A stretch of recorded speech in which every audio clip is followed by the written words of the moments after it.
係個網友嗱，呢條片係跟進一下嗰個阿塞拜疆飛機墜毀嘅事，就同埋呢一個海底呢個光纖啊被破壞，美國意圖恢復，美國係咪會意圖恢復呢個核試呢？幾個問題呢個嚇。首先嗱，我哋啲糕咧就好食嘅，呢個就係蘿蔔糕，我哋用大煮臘腸嚟做嘅，大家諗下幾矜貴，本港製造不含添加劑。今次我係真係好想將呢樣嘢推介俾大家，呢個就係嚇。咁咧就係咧做咗一樣從來冇做嘅嘢，我哋以前咧就有嘢送，從來冇減過價嘅。呢個咧大減價，蘿蔔糕減到88.8，芋頭糕82.8，椰汁年糕68.8，呢一個半糖馬蹄糕68.8嚇。只要你以前買咗咧，嗰啲唔緊要，嗰啲有嘢送啊嘛。我就係再補翻10蚊俾你嚟攞糕嗰陣時，我哋啲糕咧冚唪香港製造，不含添加劑，係新鮮嘅，所以咧係好抵嘅，快啲嚟訂，呢個係 OK。一架阿塞拜疆航空客機10月27號喺阿克吐近郊墜毀，造成38個人死亡，29個人生還。咁就係白宮同阿塞拜疆都話呢個空難係同俄羅斯有關。大家知道阿塞拜疆係呢一個以前係蘇聯嘅一部分，但係佢就係親呢一個土耳其嘅，因為佢係穆斯林嚟嘅阿塞拜疆嚇。咁就佢隔離嘅亞美尼亞咧就係基督徒，係東方教派嘅基督徒。雙方咧就血戰咗好多次，就係俄羅斯咧就支持亞美尼亞，而家咧就係亞美尼亞咧就脫離咗俄羅斯，就覺得俄羅斯幫唔到佢，俾阿塞拜疆咧就打敗咗佢。咁呢架阿塞拜疆嘅飛機結果咧係墜毀，墜毀咧就係佢就係喺呢個哈薩克墜毀嘅喎。呢個就好得意喎！呢個係阿塞拜疆運輸部長，所有幸存者都證實嗱，佢冇死晒，佢總共60幾個人，死咗38個，因為個飛機師真係緊急降落。當客機飛越俄羅斯格羅茲尼上空嗰時，聽到爆炸聲，客機咧就受到外來嘅衝擊波影響。呢一個機身呈現由內至外受損嘅情況，係受到外部影響。嗱，見到佢呢個落機嗰陣時，美國白宮安全顧問柯比話，根據初步調查顯示咧，好可能係俾防空系統擊落，我覺得絕對係嘅。並表明願意協助調查，呢個就係根據阿塞拜疆政府嘅消息。嗱，大家睇見啲彈窿，呢啲彈窿。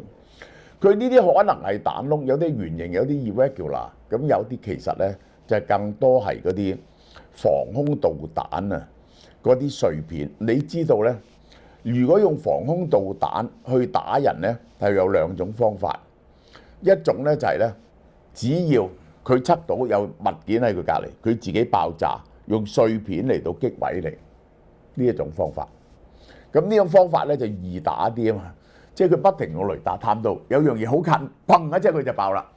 大概係喺幾十尺內、100幾尺內佢就爆。但係咧，而家嗰啲犀利啲嘅導彈咧就唔係咁嘅，因為你咁樣力打咗嗰隻嘢落嚟咧，嗰隻嘢跌落嚟咧，就佢有炸藥，佢又會爆炸，成日咧都燒毀地下啲嘢。而家犀利嘅導彈咧就係要擊中你，然後將你炸成碎片。嗱，呢啲就係你睇見呢啲咧就喺外邊爆炸嘅，就鎧甲系統。呢個係就係鎧甲防空系統。呢個係鎧甲防空系統，就係你知呢一個俄羅斯中高空咧就用 S300、S400，如果近空咧就係用鎧甲系統。鎧甲系統。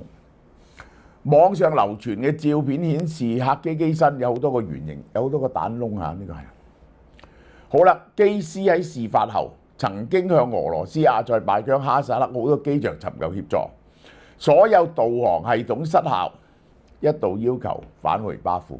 嗱，點解所有導航系統失效啊？因為受到俄羅斯嘅干擾咯。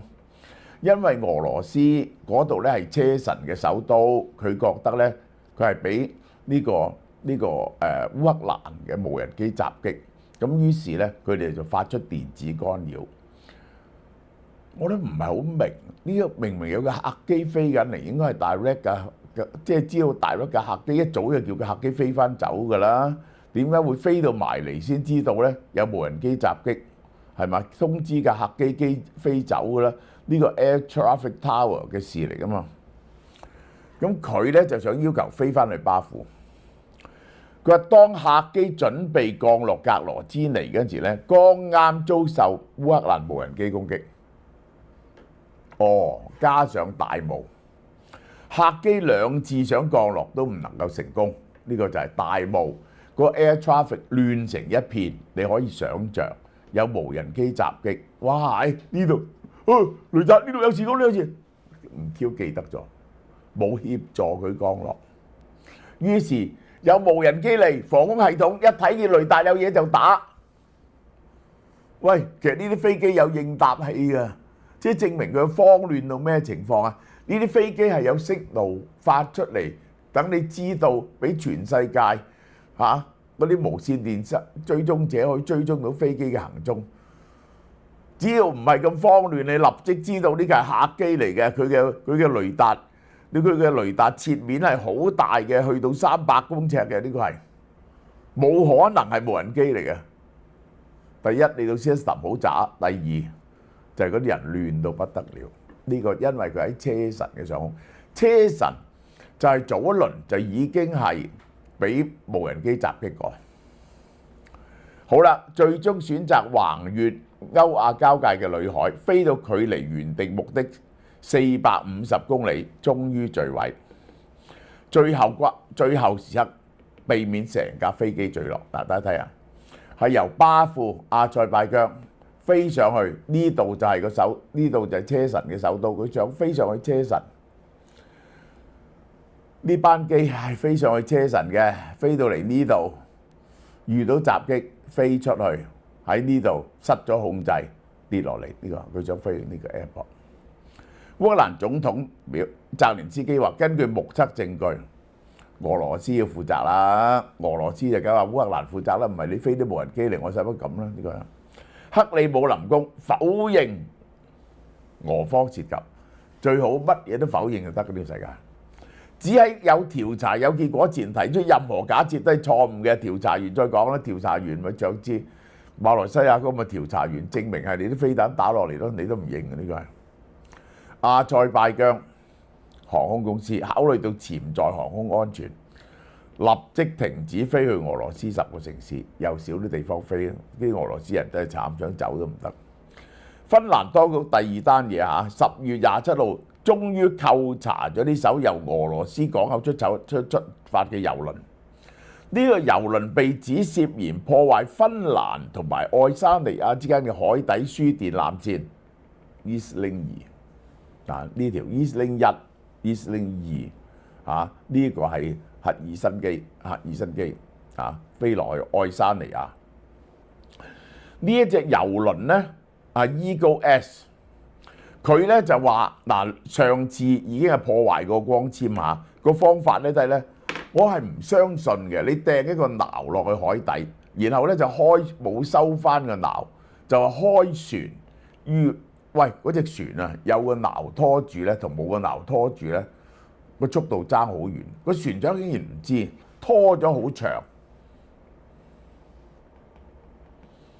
將嗰兩個電纜，一個錨喺地下刮噶嘛，係破壞咗佢。上次係咁，認為呢個郵輪嘅錨造成電纜損毀。呢個艦係屬於俄羅斯嘅影子艦隊，呢個係運油嘅，運俄羅斯油出去賣嘅。大家睇下，呢個喺呢度起航，喺呢個俄羅斯咁樣過嚟，就係 cut 咗佢嗰兩條電纜。即係呢個一而再，再而三，以前從來冇發生過呢啲嘢，點解發生呢？呢個係咁就係牽涉到兩次都牽涉到中國。咁咧就係你唔排除咧，就係中國冇乜意思咁做啊，但係俄羅斯就有權賄賂嗰隻船嘅人，去做呢啲咁嘅嘢，因為呢啲冚唪唥係佢好嬲嘅人嚟嘅。愛沙尼亞、芬蘭去整蠱你哋，整蠱你哋嗰啲能源供應都好嘅，呢個係。芬蘭邊防軍同警察嘅重裝精英部隊已逼咗隻船停喺度，用軍用直升機空降落郵輪嘅甲板入邊，控制咗隻船啦。嗰陣時咧就曾經俾壓力中國，叫嗰兩隻船投降。中國好似有派人去現場睇嘅，咁然後咧佢哋就係空降控制呢隻船。歐盟委員會預備針對俄羅斯嘅影子艦隊提出進一步制裁，即係咧以後咧就揾到呢啲影子艦隊咧，就唔準佢埋去嗰個港口嗰度。邊個港口收容呢啲艦隊咧，就杯葛嗰個港口。啲保險公司唔包嗰個港口出嚟嘅船。呢個艦隊威脅安全同環境，同埋呢啲船啊，我諗。如果唔係，而家我估呢個係咪蓄意嘅？如果唔係蓄意咧，呢啲船係因為鬼鼠啊，嗰啲人唔夠 professional， 亦都好容易犯錯嘅。呢啲船啊係破壞安全同環境，同埋為俄羅斯戰爭提供資金。俄羅斯主管軍備嘅副外長10月27號警告 Donald Trump 政府，Donald Trump 政府會恢復核試咩？我唔知喎，我未聽過。如果 Donald Trump 政府恢復核試咧，莫斯科就可能會用任何嘅反應條件。你知道，大家唔準喺大氣電波度核試咧，就好耐㗎啦。世界上喺大氣電波核試2500幾次，呢個1000次就係美國，700幾次就係俄羅斯，其他人加埋咧就500次到。咁但係喺大氣電波核試咧，係導致核輻射泄露喺大氣入邊。於是大家咧就唔準喺呢一個大氣電波核試，咁就變咗地下核試。後來咧就係地下核試都唔準，咁咧就係其實咧就變咗咧要用超級電腦，未能試之前咧就係模擬嗰個核爆。咁啊當然啦，呢個係對美國有利嘅呢樣嘢啊。好，呢段講到呢度。網友嗱，我哋咧係今年咧係不停就推出啲特價產品。可以講話，從來都未曾試過嘅呢樣嘢係嚇，大家聽下點樣賣大包法。而家買嗰啲賀年糕點咧，6折，從來未試過嘅。嗰啲糕點咧，全部都係750 gram 啦，香港製造啦嚇。我係真係好想推廣呢啲咁高 quality 香港製造、不含添加劑、新鮮嘅糕點俾大家。所以咧唔賺錢唔緊要。首先嗰個馳名已久嘅10幾年嘅瑤柱蝦米蘿蔔糕，係用大廚系列嘅臘腸，大家都知幾名貴啦，配埋生晒嘅蝦米同埋時令大蘿蔔，無論蒸或者煎都係咁好食嘅。原價148蚊，6折88個8，真係未聽過咁平嘅。第二本臘味芋頭糕。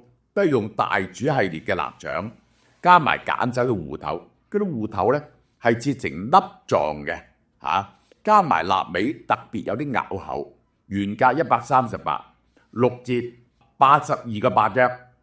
第三款就半糖馬蹄糕，半糖馬蹄咧係做糕點非常有名嘅，因為佢清熱化痰，花少少功夫切成咗條狀溝落去。食落去咧特別清甜嘅，原價108，優惠價64個8。仲有椰汁年糕，係用馬來西亞椰汁嘅香味撲鼻，咬落去軟綿煙韌，原價108，而家64個8。10幾年來未試過咁平啊！你可唔可以想像？我就想推廣俾大家食下啫。好啦，咁以前買咗嗰啲 fans 點啊？你個價錢貴少少啊，但唔係。咁咧就係有贈品送啊嘛，但係我哋唔會另買咗嗰啲人蝕底嘅，再回贈10蚊俾你每一底糕，你即時可以當現金用喺鋪頭買其他嘢，好嘛？你譬如你買4底糕，咁你就有40蚊，即刻當現金用咯。總之係要大家開心嘅。嗱，嗰個數量係有限嘅，由10月24號到賣完為止。攞糕嘅日期咧係1月17號至27號，10日去鋪頭攞，因為新鮮咧唔係擺得好耐嘅。你睇嗰啲好耐都唔發毛嗰啲糕咧，唔使擺落去呢個雪櫃嗰啲咧，落咗好多嘅防腐劑喺度啊！一定要自取。呢個咁勁嘅優惠咧，你哋唔係唔買啊嘛，係嘛？